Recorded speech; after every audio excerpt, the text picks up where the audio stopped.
Hello, voters. I'm Louise Lash of the Forsyth County, North Carolina Board of Elections. This video provides instructions for filling out your 2024 North Carolina absentee ballot request form. You can request an absentee ballot for one voter per form for one election at a time. The information you provide will be used to update your current voter record if signed by the voter. You may not change your party using this form. If you are not registered, you must submit a voter registration form with this request. The deadline to register for the 2024 primary election is February 9th, 2024 at 5 p.m.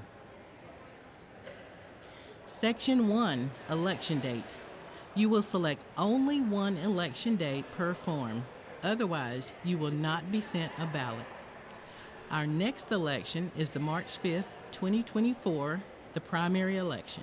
If you would like to request an absentee ballot for this election, select the circle next to the date. If there is a second primary, it will be held on May 14th. You may select the circle next to that date. If you would like to request an absentee ballot for the November 5th, 2024 general election, you can select the circle next to that date.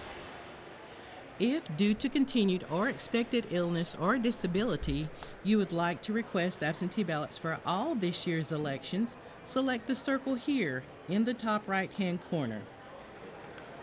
Unaffiliated voters. For the unaffiliated voter only.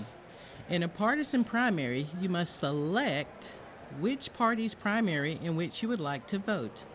Or you can select a nonpartisan ballot which will not have any candidates running with the party. Choosing a party's ballot will not change your unaffiliated status.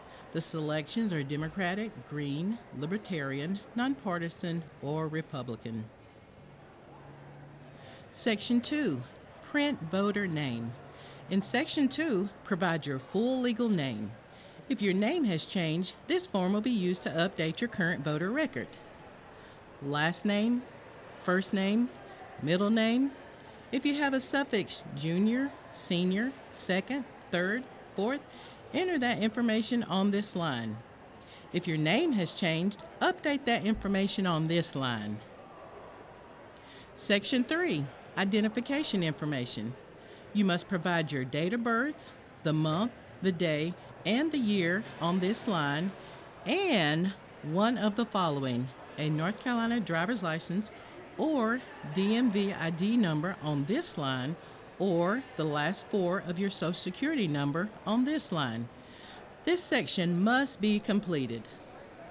Date of birth, North Carolina driver's license, or DMV ID number, or the last four digits of your Social Security number. Section 4, Home Address. Provide your residential address. This is where you live. You want to provide the street, city, zip code, the county, and the unit number or unit letter. Select the answer of whether you moved in the last 30 days or not. If yes, provide the date you moved, the month, the day, and the year on this line. Your mailing address, if it's different from your residential address. You will enter that information here, the street, city, state, zip code, and unit number. Section 4. If you have moved and have no plans to return to your former residence, provide your new address here. Signing in Section 10 will update your voter registration. If your new address is in a different county, you will not be able to update your address using this form, and you will need to submit a new voter registration form in your new county. Section 5. Where should we send your ballot? Select only one. Should we send your ballot to your home address in Section 4? Select the button next to this choice. Should we send your ballot to your mailing address in Section 4? Select this button. Should we send your ballot to an alternate address? Select here and enter the street, city, state, zip code, and unit number. Select this button if you require an accessible electronic ballot due to blindness or visual impairment, and be sure to provide your email address in Section 6. Section 6, voter contact information. Your contact information is optional and is helpful if we have any questions about this request or about any issues with your voted absentee ballot. If you would like to provide your contact information, enter your phone number and your email address. Section 7, requesting ballot on behalf of voter by near relative, legal guardian, or person the voter asked to help due to disability. The requester must complete and sign in this section. A near relative or legal guardian may request a ballot for a voter but may not make changes to the voter's registration record. A near relative is a voter's spouse, brother or sister, parent or step-parent, mother or father-in-law, child or stepchild, son or daughter-in-law, grandparent or grandchild.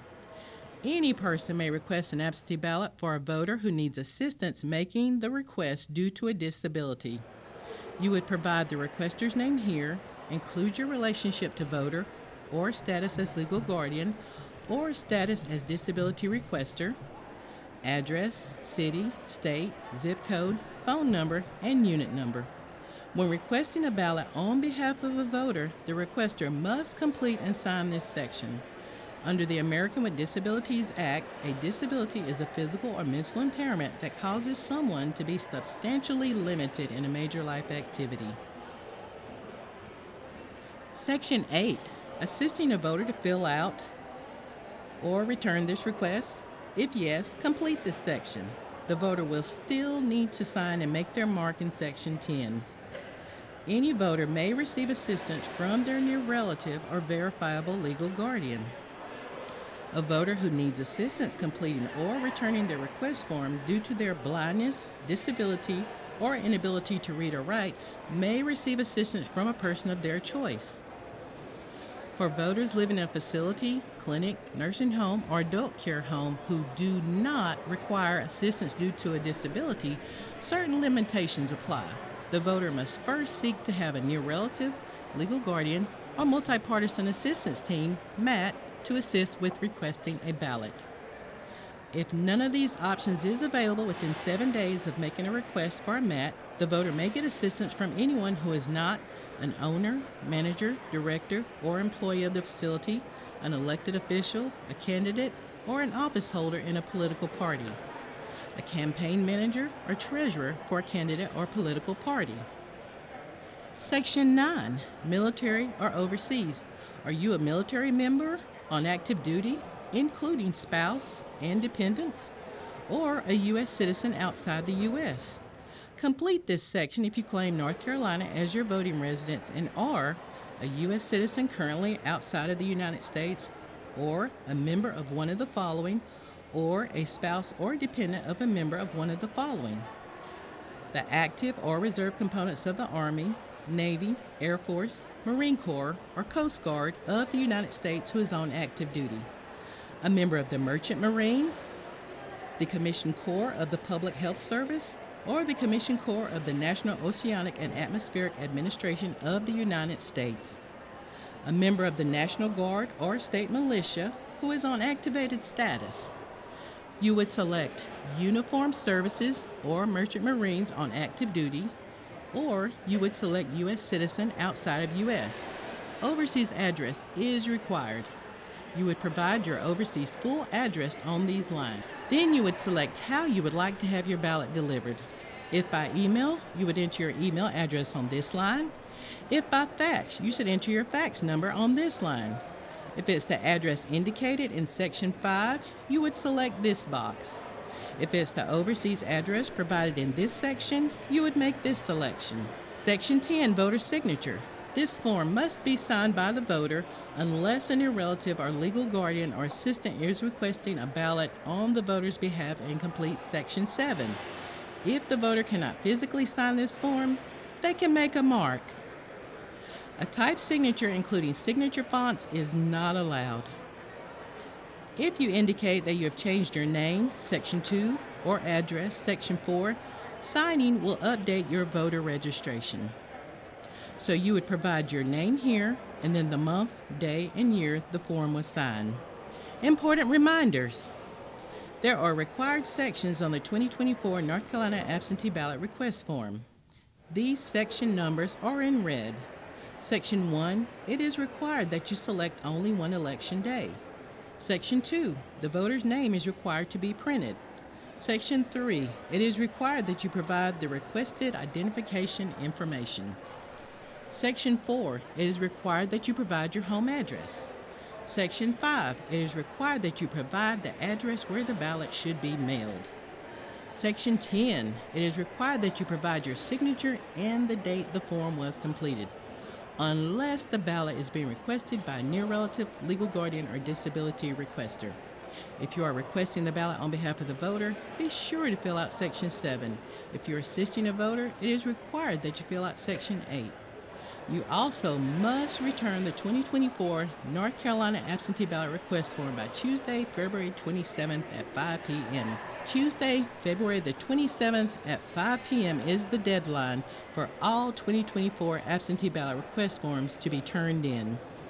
If you as a voter, requester, or assister have any questions regarding the 2024 North Carolina absentee ballot request form when you are filling it out, please contact the Forsyth County Board of Elections. Our phone number is 336-703-2800. Once you have finished your absentee ballot request form, you have the option to return it in person or by mail to the Forsyth County Board of Elections located at 201 North Chestnut Street, Winston-Salem, North Carolina 27101. If the absentee ballot request form is returned in person, it must be returned by the voter or the voter's near relative or verifiable legal guardian. A multi-partisan assistance team sent by the County Elections Office, a person who assisted due to the voter's disability. Our website is www.fcvotes.com if you would like to fill your absentee ballot request form out in the absentee vote by mail portal. We look forward to assisting you with your 2024 voting needs. Please don't hesitate to contact us if you have any questions. Our office hours are 8 a.m. to 5 p.m. Thank you.